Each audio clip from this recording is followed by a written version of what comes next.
Baik, saya akan melanjutkan materi selanjutnya yaitu akad murabahah. Nah, apa sih itu akad murabahah? Kita lihat dari pengertiannya terlebih dahulu ya. Jadi kalau pengertiannya murabahah itu akad jual beli gitu kan ya. Nah, jual beli ini sama dengan memindahkan milik ya dengan ganti atau iwat yang dapat dibenarkan sesuai dengan syariah. Pertukarannya ini bisa dilakukan antara uang dengan barang, barang dengan barang yang bisa kita kenal dengan yang biasa kita kenal dengan barter gitu, dan uang dengan uang gitu ya. Jadi bisa uang dengan barang, barang dengan barang gitu, kemudian uang dengan uang.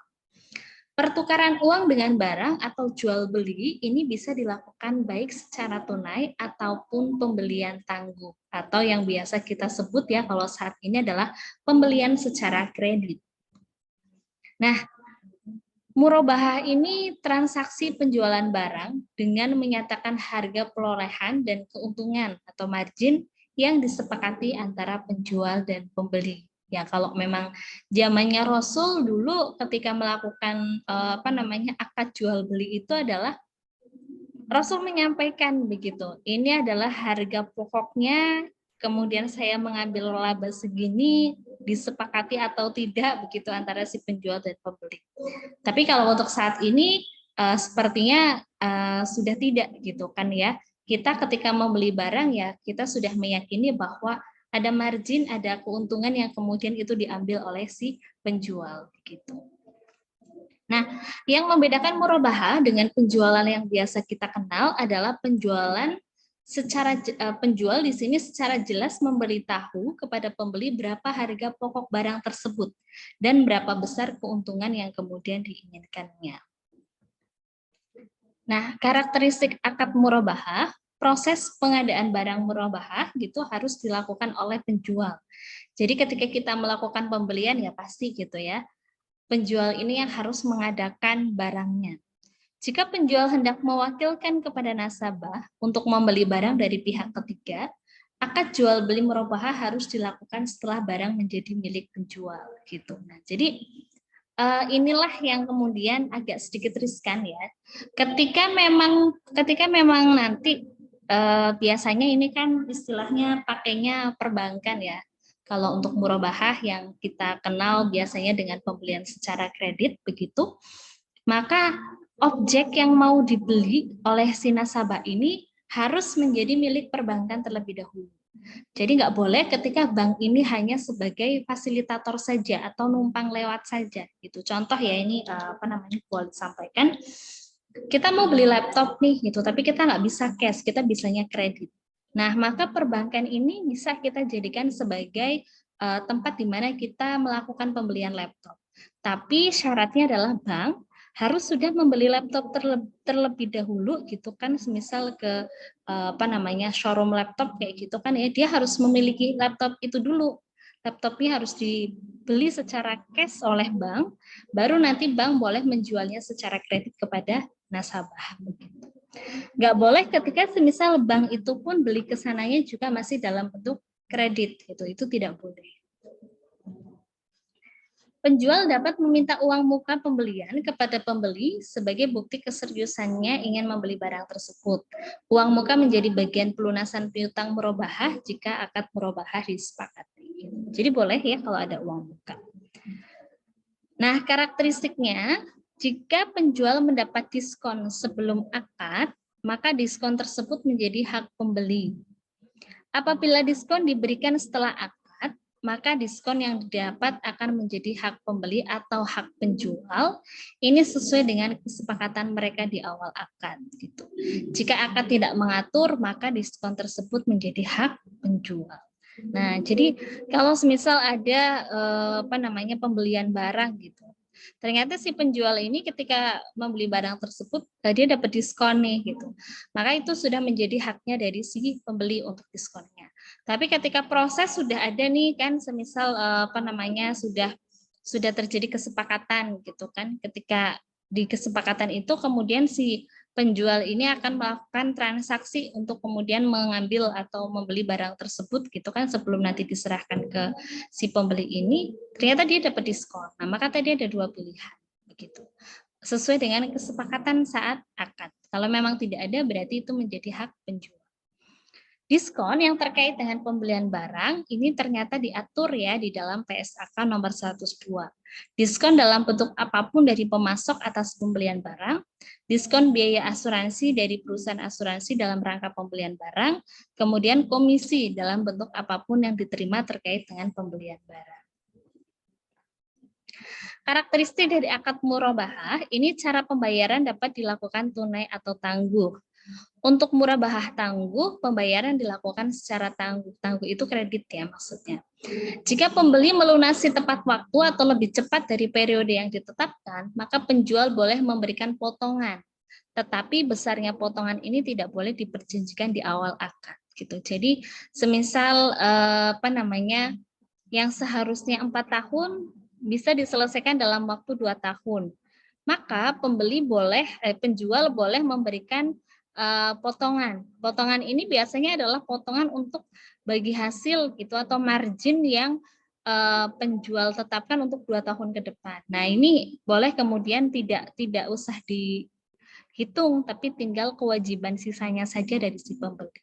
Tapi besarnya potongan ini nggak boleh dijanjikan di awal gitu, karena kalau dijanjikan di awal ya itu sama aja nanti dengan bunga gitu. Padahal sebenarnya di sini bukan bunga ya, tapi margin atau keuntungan yang kemudian diambil oleh si penjual. Apabila pembeli tidak dapat membayar utangnya sesuai dengan waktu yang ditetapkan, pembeli tidak boleh didenda atas keterlambatan kecuali pembeli tersebut tidak membayar karena lalai. Nah, inilah yang membedakan kenapa sebenarnya pembelian secara kredit itu boleh, tapi yang nggak boleh itu adalah ketika di dalam prosesnya nasabah ini ternyata ada momen di mana dia nggak sanggup untuk melakukan pembayaran. Contoh mungkin kayak kemarin pandemi gitu kan, lagi susah, nggak ada uang gitu, akhirnya nggak bisa melakukan pembayaran. Ini kan bukan karena kelalaian ya, tapi karena memang kondisi. Nah, seharusnya dia tidak boleh adanya keterlambatan atau denda gitu, karena munculnya denda inilah yang kemudian akan menjadi riba gitu atau haram gitu. Nah, ketika memang bentukannya adalah dia lalai, bukan karena memang dia benar-benar gak bisa, tapi lalai, boleh kita memberikan denda, tapi nanti uangnya itu tidak boleh masuk ke dalam pendapatan dari si penjual gitu. Jadi kalau di bank untuk yang bank syariah nanti uangnya itu dialokasikannya adalah untuk dana kebajikan gitu. Dana yang tidak akan masuk ke laba atau pendapat dari perusahaan tersebut. Nah, apabila pembeli mengalami kesulitan keuangan, maka penjual hendaknya memberi keringanan. Jadi keringanannya adalah pertama, bisa saja dia menghapus sisa tagihan. Yang kedua adalah membantu menjualkan objek murabahah pada pihak lain. Jadi barang yang tadinya sudah diberikan, dibeli gitu, bisa saja kemudian dijual saja gitu untuk kemudian melunasi hutangnya.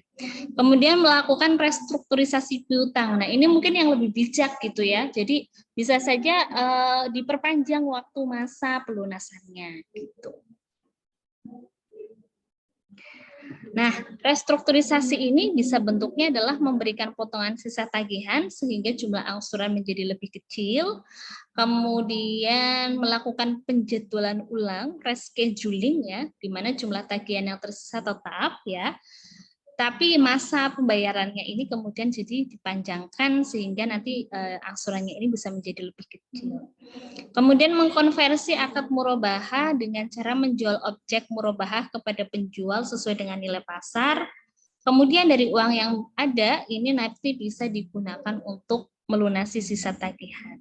Dan kelebihannya ini ya bisa digunakan sebagai uang muka atau akad ijarah atau sebagai bagian modal dari akad mudharabah, musyarakah gitu kan. mudorobah, mustaroka atau musyaroka, itu kan sebaliknya kekurangannya ini tetap menjadi utang pembeli yang cara pembayarannya disepakati bersama. Ini bisa, maksudnya ketika memang ternyata nggak bisa, ya udah barangnya dijual saja. Nah, karakteristik akad murabahah. Ini sebaiknya penjualan tidak tunai atau tangguh ini jelas dibuat kontrak. Nah, kalau ini sudah pasti ya, sudah jelas juga ayat Al-Qur'an yang menetapkan tentang pencatatan ketika kita melakukan pembelian secara tangguh gitu kan. Harus dihadiri oleh saksi-saksi begitu. Kemudian kontrak di sini, di kontrak itu isinya itu apa saja gitu kan ya. Apa namanya? Di dalam kontrak tersebut gitu.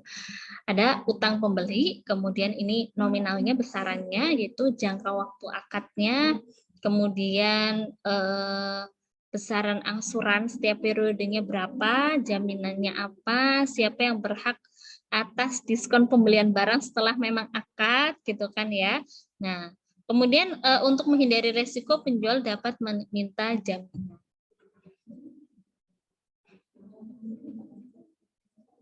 Nah, di sini untuk murabahah sendiri ada beberapa jenis begitu. Murabahah dengan pesanan, yaitu dalam murabahah jenis ini penjual melakukan pembelian barang setelah ada pemesanan dari pembeli. Murabahah dengan pesanan dapat bersifat mengikat atau tidak mengikat pembeli untuk membeli barang yang dipesannya. Kalau bersifat mengikat, berarti pembeli harus membeli barang yang dipesannya dan tidak dapat membatalkan pesanannya. Jadi ini murabahah pesanan artinya si penjual baru mengadakan barangnya ketika memang si pembeli sudah pesan. Kemudian ada murabahah tanpa pesanan. Dan murabahah jenis ini bersifat tidak mengikat dan pembeli dapat membatalkan akad pembelian. Ini adalah skemanya. Jadi ini antara si penjual dan si pembeli. Yang pertama adalah melakukan perjanjian negosiasi. Kemudian yang kedua adalah menandatangani akad gitu kan. Kemudian setelah akad ini disepakati, baru kemudian penjual ini melakukan pembelian barang gitu kepada produsen atau supplier kayak gitu kan. Nah, baru kemudian di sini adalah nanti barang tersebut akan apa namanya diterima gitu, diterima, dan pembeli ini nanti akan melakukan pembayaran secara ya baik secara tunai ataupun secara tangguh.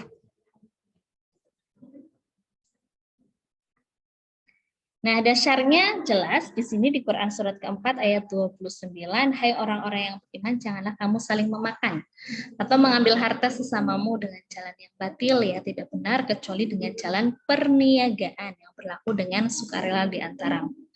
Jadi perniagaan jual beli itu boleh gitu. Hai orang-orang yang beriman, penuhilah akad-akad itu. Nah, di sini artinya ketika kita sudah siap, ini lebih ke semisal akadnya kredit gitu kan ya. Kalau akad tunai mungkin sekali langsung bisa selesai kayak gitu. Tapi kalau akad kredit ini atau tangguh itu kan ada proses waktu gitu. Nah, harusnya adalah ketika kita memang merasa kita memiliki tanggungan gitu kan, memiliki hutang, ya kita harus melakukan pembayaran. Kita ada tanggung jawab ke sana. Kemudian ada di Quran surat Al-Baqarah ya ayat 275, Allah telah menghalalkan jual beli dan mengharamkan riba. Kemudian disambung lagi ayat 280, dan jika orang yang berutang itu dalam kesukaran, maka berilah tangguh sampai ia berkelapangan. Nah, ini konsep restrukturisasi utang ini sudah ada sebenarnya begitu. Kemudian dan tolong menolonglah dalam mengerjakan kebajikan dan takwa. Kemudian, hai orang-orang yang beriman, jika kamu melakukan transaksi utang piutang untuk jangka waktu yang ditentukan, tuliskanlah. Nah, penting sekali untuk menuliskan ketika kita melakukan perjanjian kredit. Kenapa? Karena ketika waktunya lama, kalau kita tidak melakukan pencatatan, nanti siapa tahu akan ada momen di mana kita sudah melakukan pembayaran, dianggapnya belum melakukan pembayaran. Nah, itu kan akan menjadi momen yang tidak mengenakan di antara kedua belah pihak gitu. Nah, ya, jadi salah satu pihak merasa saya sudah bayar loh, kok di sana nggak dicatat gitu. Semisal gitu ya. Salah satu pihak merasa kayaknya saya belum dapat gitu. Nah, jadi kita nggak tahu sebenarnya bagaimana. Kemudian sunnah atau hadisnya di sini ada dari Abu Sa'id ya, bahwa Rasulullah bersabda, sesungguhnya jual beli itu harus dilakukan suka sama suka. Nah, ini riwayat dari Baihaqi, Ibnu Majah, dan Sahih ini menurut Ibnu Hibban. Nah, jadi jual beli nggak boleh dalam paksaan ya, gitu. Maksa gitu kan. Ini harus beli apa namanya jualan gitu. Contoh gitu kan, contoh saja teman-teman ditarget gitu kan untuk melakukan penjualan suatu produk gitu. Akhirnya maksa ke teman-temannya yang lain. Ayo harus beli loh, harus beli dan segala macam gitu. Sebenarnya beli itu harusnya adalah suka sama suka gitu. Memang dari kedua belah pihak tidak ada yang merasa dizolimi gitu atau dipaksa. Kemudian Rasulullah juga bersabda, ada 3 hal yang mengandung keberkahan. Jual beli secara tangguh, artinya jual beli kredit boleh. Ketika memang tadi ya proseduralnya memang sesuai. Mukorodah atau murobahah gitu, dan mencampur gandum dengan tepung untuk keperluan rumah tangga bukan untuk dijual. Nah, ini adalah hadis riwayat Ibnu Majah dari Suhaib. Kemudian dari Abu Hurairah, Allah mengasihi orang yang memberikan kemudahan bila ia menjual dan membeli serta di dalam menagih haknya gitu. Jadi ya tadi ya ini ngomongin restrukturisasi utang lagi. Kemudian di riwayat Muslim, orang yang melepaskan seorang Muslim dari kesulitannya di dunia, Allah akan melepaskan kesulitannya di hari kiamat. Dan Allah senantiasa menolong hambanya selama ia suka menolong saudaranya. Jadi apa namanya ini kaitan dengan masih tentang restrukturisasi utang juga, tapi dilanjutkan dengan hadis yang bawahnya. Menunda-nunda pembayaran yang dilakukan oleh seorang mampu menghalalkan harga diri dan pemberian sanksi kepadanya. Nah, jadi gini, ada hadis yang memperbolehkan untuk kemudian kita kalau kita posisinya sebagai penjual, ngelihat si pembeli itu dalam kondisi kesusahan, kita harusnya adalah melakukan memberikan ruang atau istilahnya memberikan kelapangan untuk kemudian dia membayar hutangnya itu lebih lama gitu. Tapi kalau kita sebagai pembeli, ini pun ada hadisnya juga.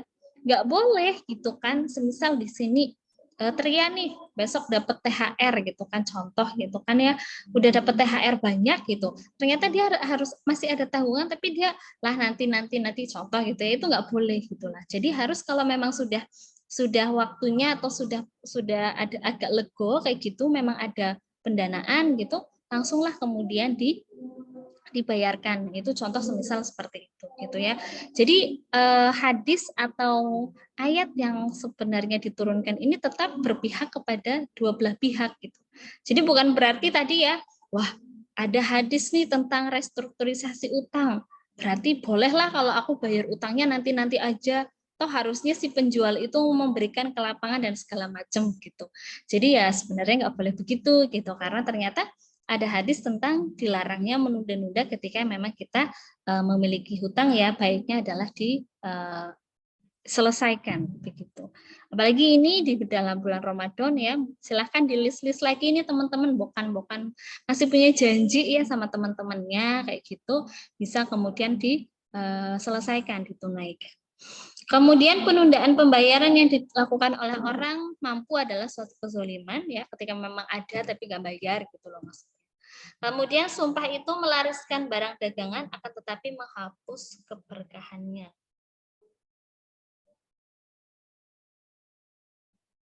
Yang terakhir boleh masih agak bingung ini hadisnya. Nah, di sini untuk rukun jual beli, pelaku terdiri dari pembeli dan penjual, kemudian objek jual beli berupa barang yang diperjualbelikan, kemudian ijab kabul atau serah terima. Ini rukunnya. Jadi kalau ada 3 hal ini bisa dilaksanakan. Nah, ketentuan syariah pelaku ada penjual pembeli, cakap hukum ya, berakal dan dapat membedakan. Nah, akad anak kecil dianggap sah. Nah, kadang begitu gitu. Jadi namanya jual beli kan nggak selalu yang jual itu orang-orang yang sudah balik ya, orang-orang yang sudah dewasa. Kadang anak kecil beli jajan kayak gitu kan ya, boleh gitu kan. Akadnya tetap dianggap sah walaupun mungkin dia belum dewasa, belum cakap hukum. yang penting adalah di sini orang tuanya tahu atau seizin orang tuanya. Misal anak kecil beli mainan, gitu, anak kecil beli jajan, itu akadnya tetap dianggap sah. Objek jual beli harus memenuhi barang yang diperjualbelikan harus dapat diambil manfaatnya.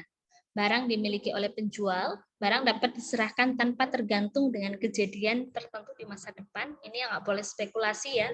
Pokoknya kalau di syariah intinya tidak boleh ada spekulan.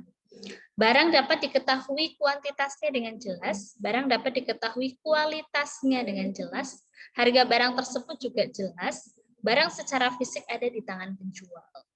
Ya, ini kalau sekarang mungkin karena sistemnya sudah online ya, tidak harus selalu barang secara fisik itu harus di tangan penjual. Namun barang itu harus sudah menjadi milik penjual, itu harus. Kemudian ijab kabul dapat dilakukan secara lisan maupun tertulis, ya. Ekspresi saling ridho antara penjual dan pembeli ini terhadap barang yang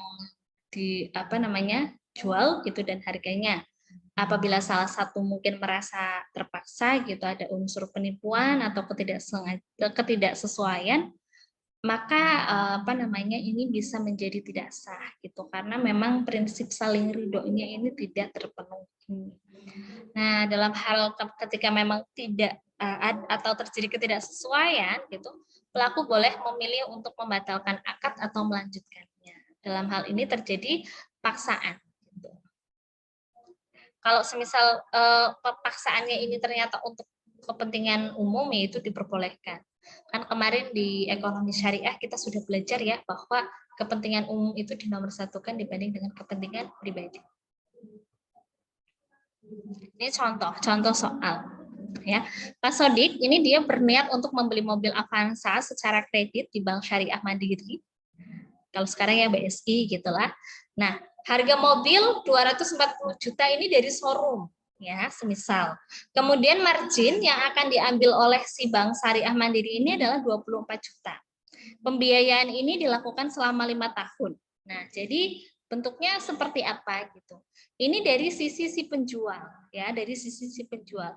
Yang pertama yang harus dilakukan adalah memang ini setelah akad kayak gitu kan, sudah istilahnya akad sudah terselesaikan begitulah ya. Maka di sini Bank Syariah ini harus membeli mobil tersebut gitu dari dealer A gitu kan. Maka muncul akun debitnya adalah aset murabahah, kan asetnya nambah tuh di bank sebesar 240 juta, kasnya uangnya dia keluar sebesar 240 juta. Nah, kemudian melakukan sudah istilahnya di sini dia menyerahkan barang tersebut kepada si pembeli gitu. Nah, di sini muncul sebuah akunnya piutang ya, karena belinya secara tangguh. Jadi disebutkan enggak? Ya, secara kredit, secara tangguh gitu. Maka di sini piutang murabahahnya adalah mobil itu harganya menjadi 264 juta. Begitu. Kenapa? Karena memang di sini ada margin sebesar 24 juta yang kemudian diambil oleh bank. Ya, kemudian kreditnya di aset murabahah ya, asetnya keluar sebesar 240 juta, kreditnya adalah keuntungan gitu. Keuntungannya nambah sebesar 24 juta. Tapi keuntungannya masih keuntungan tangguhan, belum di istilahnya kayak ini keuntungan yang nanti akan diperoleh, tapi belum kemudian cash-nya ada begitu. Karena kan kredit ya, nyipil. Nah, di sini ketika memang Pak Sodik ini melakukan pembayaran, dia setiap satu kali pembayaran itu adalah dia membayar kasnya, istilahnya membayar utamanya itu adalah sebesar 4 juta, kemudian 400-nya adalah untuk membayar margin tadi gitu. Maka pihak perbankan mencatatnya adalah kasnya bertambah, masuknya sebesar 4 juta, keuntungan tangguhannya juga didapat sebesar 400.000. Nah, piutang murabahahnya di kredit sebesar 4 juta, kemudian keuntungan murabahah lagi di kredit sebesar 400.000. Nah, ini artinya nilai yang memang sudah benar-benar dimiliki oleh bank. Sekarang dari sudut pandang si pembeli gitu. Pembeli ketika memang sudah terjadi proses akadnya, asetnya dia bertambah sebesar 240 juta. Tapi dia juga ada yaitu beban murabahah tangguhan ya. Karena dia beli ini kan istilahnya ada nilai asetnya dia 240 juta tapi dia belinya dengan nilai 264 juta ya. Berarti ada beban di sana sebesar 24 juta ya tadi untuk selisih ya atau margin. Kemudian kreditnya adalah utang murabahah sebesar 264 juta. Nah, beban murabahah ini kemudian diamortisasi ya selama setiap bulan kayak gitu kan ya. Dia membayar tuh debitnya, utang murabahahnya berkurang berarti utangnya berkurang 4 juta. Bebannya dia bayarkan sebesar 400.000. Nah, kasnya di kredit 4 juta, kemudian kredit lagi adalah beban murabahah tangguhan berkurang sebesar 400.000. Oh, sudah.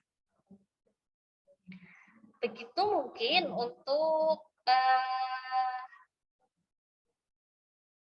akad murabahah. Sepertinya agak lebih mudah dipahami kalau murabahah ya karena aktivitas jual beli dan ini sebenarnya dekatlah dengan kita ya. Kita setiap hari mestilah ya melakukan kegiatan jual beli, nggak mungkin enggak gitu kan ya. Setiap hari pastilah ada aja yang kita beli gitu. Itu mungkin dari saya. Silakan ada yang mau ditanyakan.